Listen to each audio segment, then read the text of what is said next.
Hello, Ned here. So first of all, I'm feeling much better. I am no longer down with the sickness.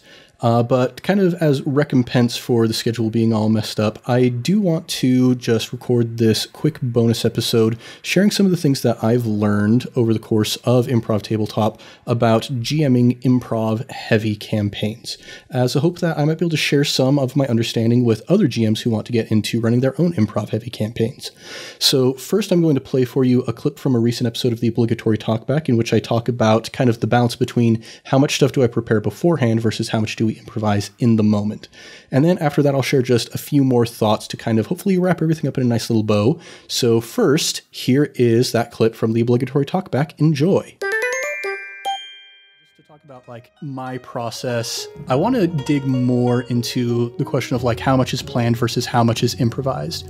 Because there are moments where I'll say, yes, I had this thing planned beforehand. There are moments where I will say, yes, that was just made up on the spot. In terms of like the ratio between the two, it is heavily, heavily weighted towards improvised. So as far as stuff that we've prepared beforehand, we've got our campaign tracker where we have each individual person's playbook. We have the crew playbook. We have all of the factions along with their tier and our status with them and whatnot.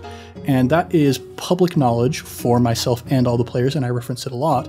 But aside from that, I have 3 notes of personal GM materials that I refer to as we're running the campaign, and they're pretty sparse. According to my notes app, you could read the entirety of my personal GM notes in 9 minutes. For like the whole campaign? Whole campaign. Everything you've got planned? Yeah. Dang. So I have one note that is nothing but NPC name rolling tables. The Dauphin names I did come up with myself, but all of the Abider names are actually names from the Avatar Legends core rulebook. Oh, smart. So we've got like the Zixin family, we've got Fen Fang, Day, those all come from Avatar Legends. Also Tuguslar, which as soon as I said that name, I forgot it. That is why occasionally throughout the remainder of that episode, you will hear a slight pause as I try to remember his name before just settling on the words Jenna's employer. So that is the first of my 3 GM notes. The second is a list of all of the factions, all of the Dauphin gangs in Ba Sing Se. For each of those factions, I have what type of crew they are, where they're located, who their boss is, what their goal is, and then a list of which factions they are either allied or rivals with. And then also on that same note, I have a list of a few other key NPCs who might be important to the story at some point. And then my third and final list has 6 potential job hooks for you. Why 6? Well, because in the Avatar Legends rulebook, for each of the eras representing each of the different avatars, they list 6 themes or conflicts that are important during that era. So I came up with 1 job hook for each of those themes. So the ones we've already gone through, abuse of authority, that was, hey, the Earth King is just demolishing whichever businesses he wants to build the monorail without thinking about how that's affecting the people who already live there. And then loss and abandonment, we talked about how the Yellownecks caused there to be a lot of orphans, and now Chin the Conqueror is doing the same thing. So I have those 2, and then I have 4 additional job hooks for the remaining 4 themes, and each one is a single paragraph. Some of them are a little bit longer, some of them are a little bit shorter, but like for the one we just did, Loss and Abandonment, here's what I have written. The gardeners have opened a soup kitchen called the Cabbage Garden as a front for their cult operations. They prey on orphans and urchins who have nowhere else to go for an honest meal, drawing them in with free food and slowly converting them over to the cult's cause. They're doing a legitimate service for the destitute of the city, but they grow stronger each day. And where are they getting all that food to give away? And that is all I had prepared for that entire score that we went on. Everything else was improvised. The spirit moss, the little door hidden in the back corner, Neliao's personal administrative study with the notes and the money behind that tapestry, all of that was improvised. That's a lot of improv in your tabletop, Ned. That it is, in fact. How do you do it? Well... Oh man, you got tabletop in my improv. Oh man, you got improv in my tabletop. Wait a minute. So with that in mind, like kind of revealing how much I have prepared versus how much we make up on the fly, in a lot of ways, you guys aren't necessarily rolling to see what already exists. You are rolling to see what you can create within the world. So if you walk into a room and you're like, hey, I'm being chased, Ned, is there a place for me to hide? And I ask you for a study roll to try and find a place. You're not rolling to see if there was a pre-existing hiding place. You're rolling to see if there now exists a hiding place for you to jump into, essentially. We're having to roll for our improv. Yeah. I like it. So that raises a question for me, because out of this crew, I have hands down the least improv experience. If I walked into a hall and said, oh, I'm going to go hide behind the dresser that's in the hallway, right? Would that be acceptable, and instead I'd have to roll something to hide? Or would I have to roll to see if it exists first? In that instance, like, since we're creating this world together, and this is something that we have maybe a bit more leeway with in the Fate campaigns, where there's very, very little mechanical stakes in our Fate campaigns. But in any instance where, like, if you walk into a hallway and say, I think there's a dresser in this hallway, I'm going to hide behind it. If it makes narrative sense for there to be a dresser in that hallway, I see no reason for there not to be a dresser in that hallway. So like another example might be like, oh, you like run in this door and see you're actually in Neliao's office. Without giving a room description, you can go, I'll duck beneath the desk. Yeah. Because of course, yeah, every office has a desk. So yeah, largely speaking, the quality of your role determines what exists within the game world. Nice. You have no idea the power you've just allowed me to unlock. Oh no. I tend to abuse this information. It's called the power of improv. That it is. Man, I should have got you a copy of Truth in Comedy for Christmas, now that I think about it. All right, so now with all that kind of as our baseline, I want to talk about some of my personal, I guess you might say, philosophy behind how I prepare for improv-heavy episodes. And it all kind of boils down to this idea that as the GM, I step into the world that my characters are inhabiting, and I just make a little mess over there, and I show it to the players and ask them how they want to clean up that mess.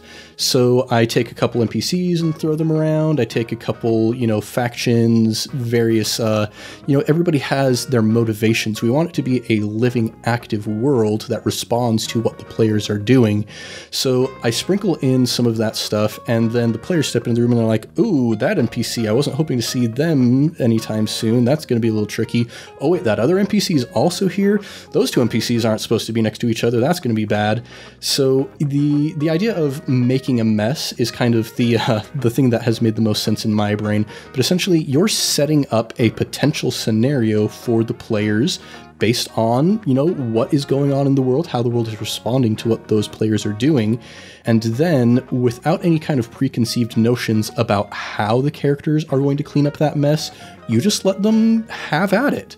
That is something that's very important in improv, is the readiness and the willingness to drop any prior plans or prior preconceived notions so that you can respond directly to what the players want to do in that specific moment. So, for example, in Blaze and the Dao Fei, when I gave them the situation with Neliao the Gardener, I didn't necessarily know that they were going to try and set up Neliao the Gardener. They might have gone in and just done a full-on assault and taken her out from there. They might have done some of the other things that they potentially talked about. But the idea here is all about maintaining the player's agency as much as possible. And I will acknowledge right off the beginning that this can be kind of freaky, especially for those of us who are coming from a tradition of a game like D&D or Pathfinder, where you plan encounters meticulously beforehand.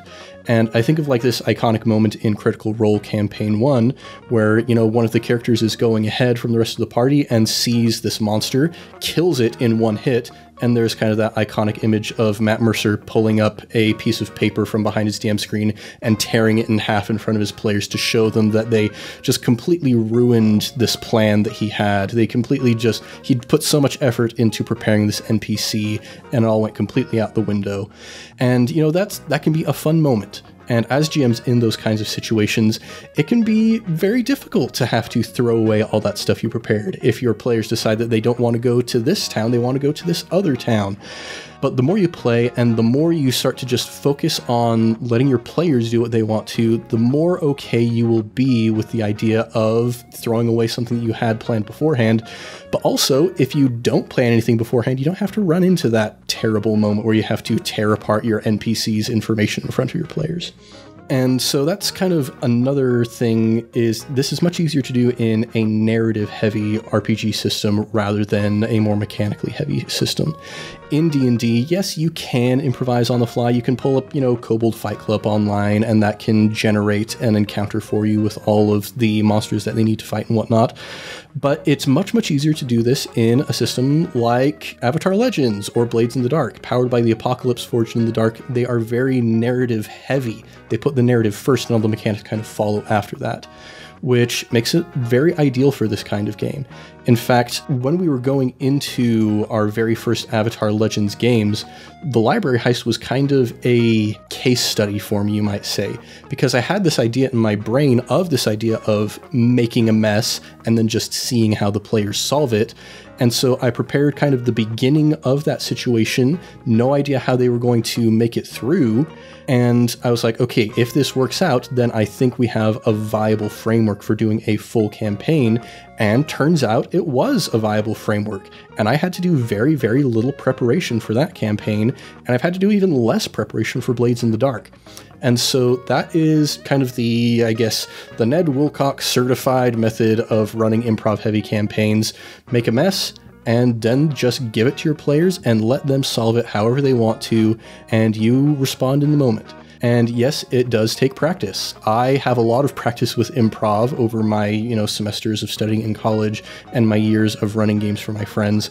And those of you who don't have as much experience with improv, yes, it will be kind of terrifying at first.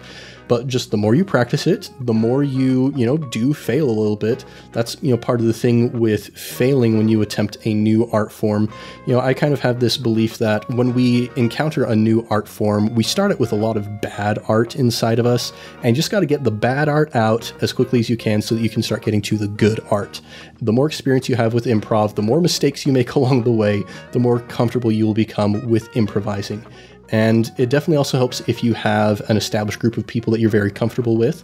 I've been playing games with all of the players in Improv Tabletop for years and years. I know them very well. I have a bit of a sense of how they like to play games. They have a bit of a sense of how I like to run these games. And so, as intimidating as it will be at first, don't worry, you'll get used to it. Make messes, show them to your friends, and then just have fun seeing how they clean up the mess that you've made. So yeah, that's it. Just wanted to have a quick little update for all of you. I hope this is helpful. And if you have any other questions about GMing, then I would be, maybe interested in doing another one of these little bonus episodes, maybe answer some GMing questions that you have, whether that takes place in an episode that I record or whether I just respond to you directly. I love helping people to get into this hobby. That is part of the ethos of Improv Tabletop. I don't know if I've ever overtly mentioned this on the podcast before, but part of what we want to do here is to lower the barrier of entry into tabletop gaming, because it's very easy to look at a rule book that's the size of a textbook and get scared away by it. And we just want to show people that you can have an amazing time playing these games with your friends with literally zero preparation. You've seen our Fate campaigns. We sit down and we just play a game. We improvise the entire thing. And so I hope that we can be an example to all of you out there of how simple it can be to play these games with your friends and how little preparation it takes sometimes.